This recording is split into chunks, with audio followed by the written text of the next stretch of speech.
Good morning and hello, everybody. It's Stippling Vaughn, and the reports of my demise are greatly exaggerated. Yes, the chat came damn close to killing me last night with laughter, but I have survived. And oh my god, that was so much fun last night. I mean, when you laugh to the point where you have to mute yourself and everybody's watching as your face turns red, then turns a deeper red, and then gets close to purple. Yeah, it knows that you're definitely having a damn good belly laugh. That's what it was.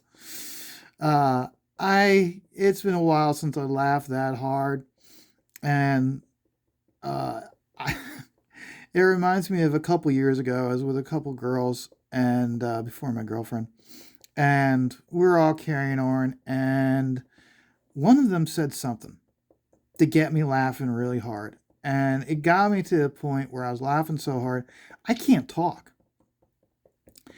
And the one girl, all of a sudden, her face went from humor to severe concern. And she goes, I think we broke Vaughn. He's been broken. So, yeah, I had so much fun in the chat last night. Before I get into it, I do want to thank uh, everybody who's been viewing my videos. Please continue to watch them. Please hit the like button, subscribe, share it out. You can find me on Facebook, Twitter, and Instagram, all under Stippling Vaughn. So I'm trying my best to broaden not my influence, which we will be discussing that in this video, but I'm trying to broaden means for people to uh, catch me when I post stuff. I know I've got to. One thing that I've been lax on is I've been focusing so much on these videos for creating these videos for YouTube. I haven't been posting images. So what I've got to get myself in the habit of doing is I need to get myself in the habit of uh, towards the end of my workday, when I'm working on this stuff, I need to take a picture so that way you can see this video. You can then look on uh, Facebook, Twitter, Instagram, and then see the progress that I've made since I posted the video. That way it gives you a better sense of progression each day as I'm working on this. I need that's where I need to get better is communicating with you guys and not just uh, through these videos, because I see that I'm realizing that if I post pictures more, that will drive more traffic to my YouTube page to see the video of it, part of it, of the work in progress. Plus, those that watch the video, they can start going to my social media platforms to uh, to follow me and see content and see progress. So it's something I need to be working on. I really did have a lot of fun last night. The topic very quickly went to Rekt Planet, and it was there was people that were like, "Nope, I'm done. I'm tired of Ethan, his excuses, and it's taking too long." I used the Liberty Brigade book to show that hey, Ethan's not the only one who's been very late with their books. How the Liberty Brigade they had launched theirs in 2019, and I didn't get it until 2021. No, actually, I stand corrected. I didn't get it until 2022. And the reason why I know that is because I wasn't able to start getting signatures in the book until 2022. So you think about it, they launched it in 2019. They didn't get it into people's hands until 2022. So, like I said, I mean, and it is still one of my favorite crowdfunded books. And I said in it, I said in my defense last night, uh, that is what if Ethan is saying that Rekt Planet is that good, okay, he needs to dethrone Liberty Brigade as my favorite top crowdfunded book, and he has the potential to do that. So I'm really looking forward to it. And the important thing that I took from last night with so many people saying I'll still give him a chance. I'm sick of the excuses. I'm not going to follow it anymore. I'm not going to buy it anymore. This, that, and the other thing. It really comes down to people are still talking about it. So that means people still care about Rekt Planet. Okay.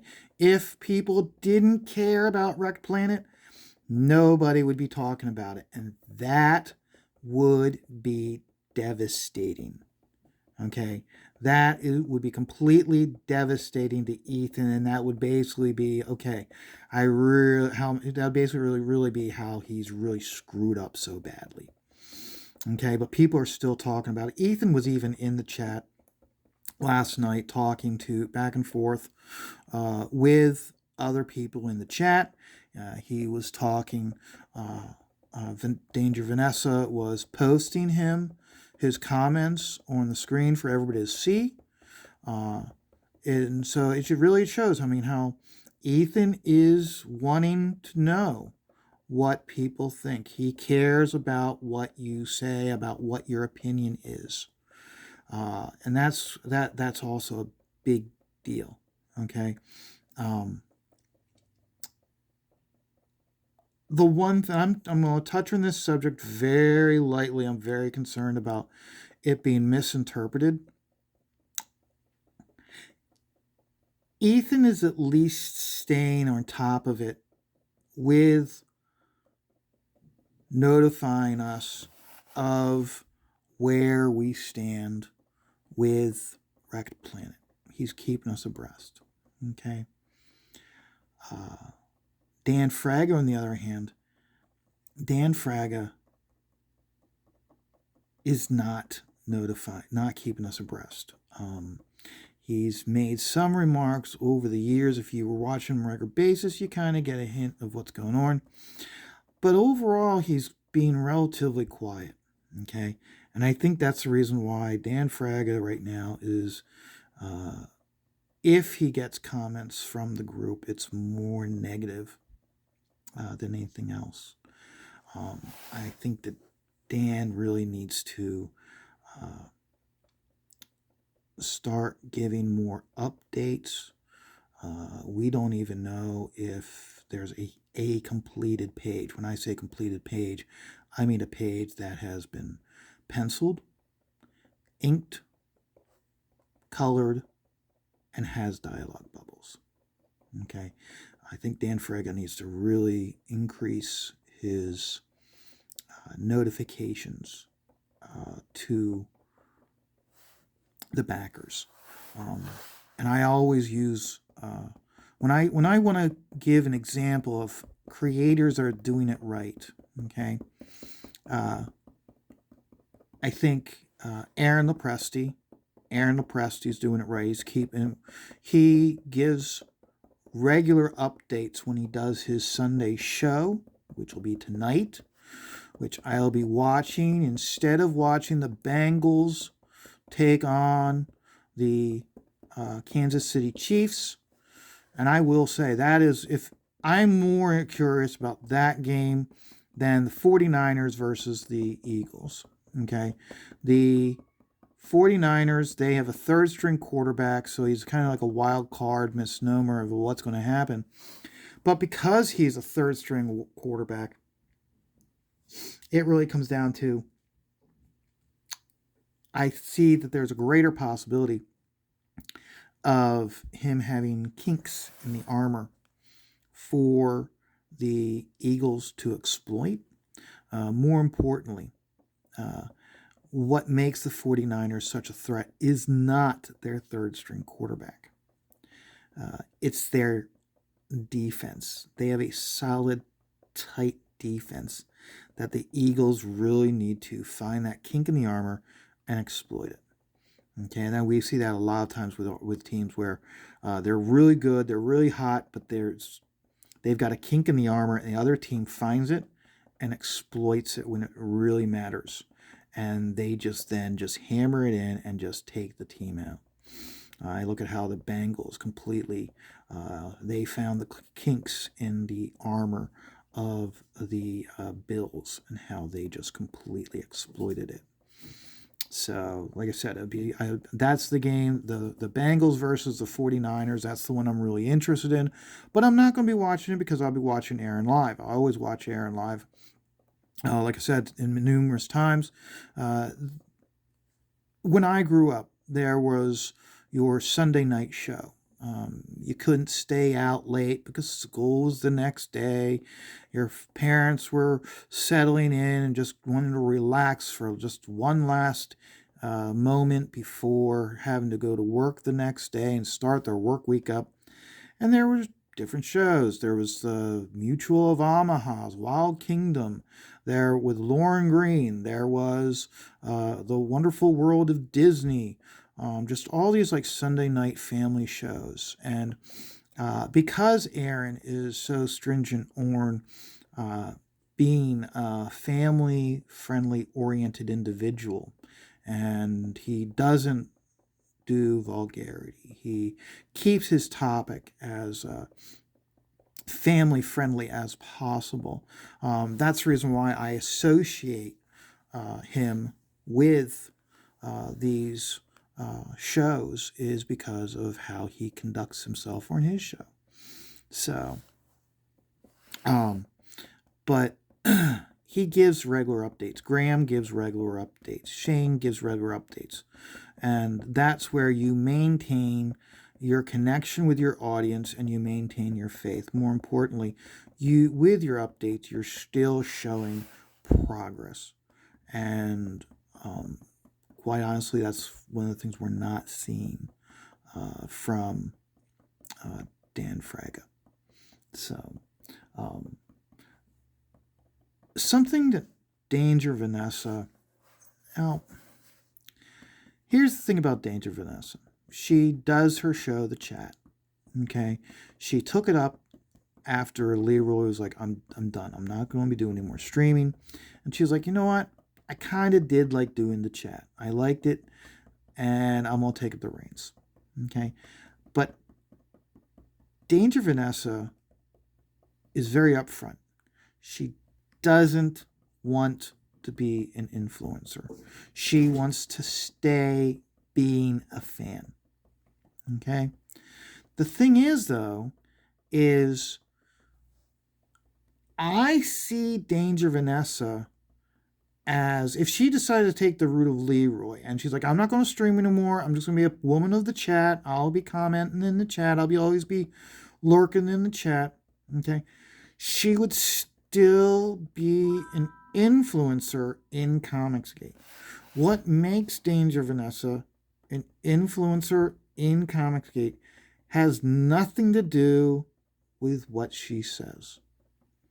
What makes Danger Vanessa an influencer in Comicsgate is her longevity in Comicsgate, because she's been there so long, that she knows the history of Comicsgate. She was there in the Wild West days when there was a possibility that this was all going to come crashing down in a moment. Okay? She was there in the days of Smiller and Nasser and Vinny. She was in the trenches, and her history of Comicsgate is really what makes her a influencer, more so than what she says. She could go back to being just a woman of the chat she could, uh, let's say she went bland with her commentating, and I'm just going to report the facts. I'm not going to give my commentation. Okay, I'm not going to comment on this. I'm just going to give you guys the facts.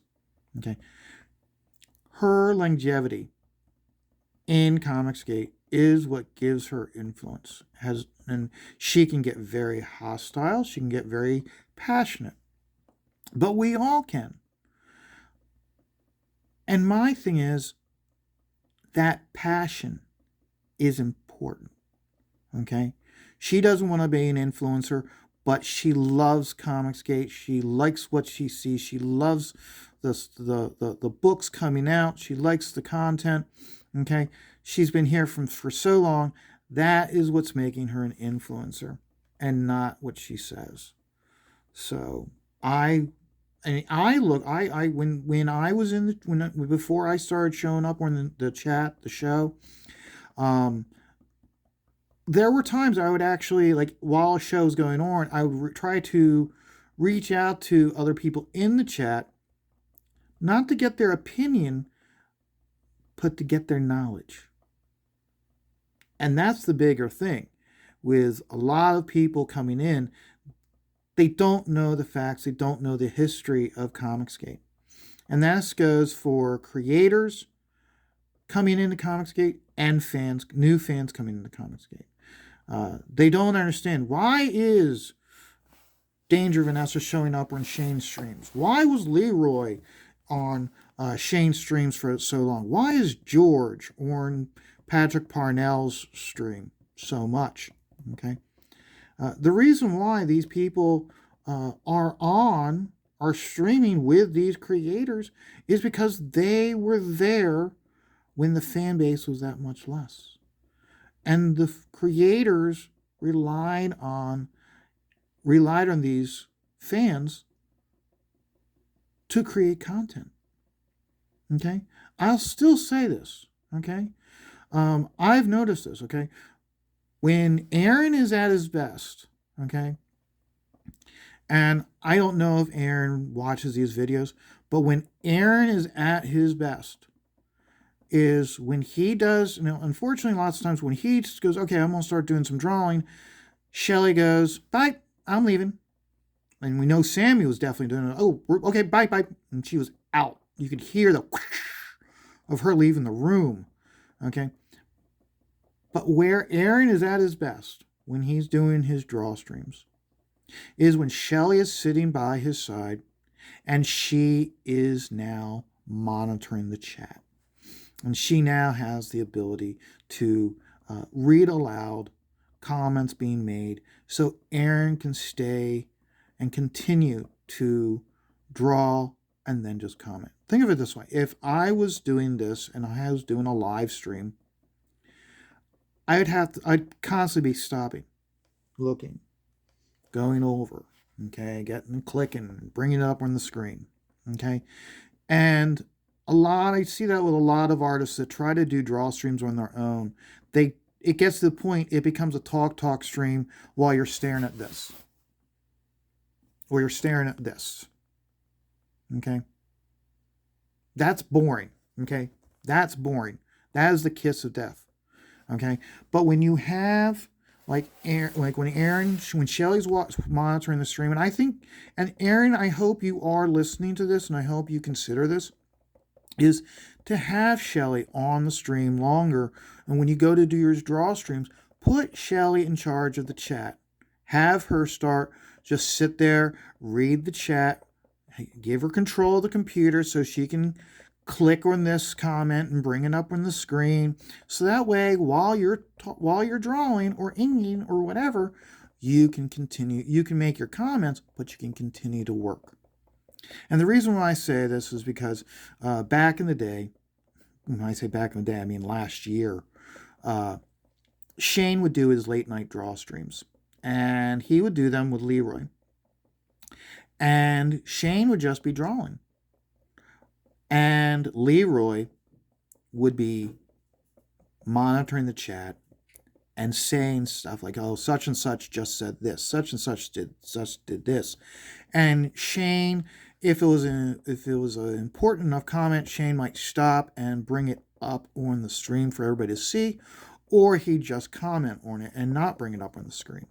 Okay, that is one of the things that makes draw streams popular and moving forward lucrative for these creators. Aaron, yeah, keep talking. We want your opinion on what's your opinion on DC now versus DC then.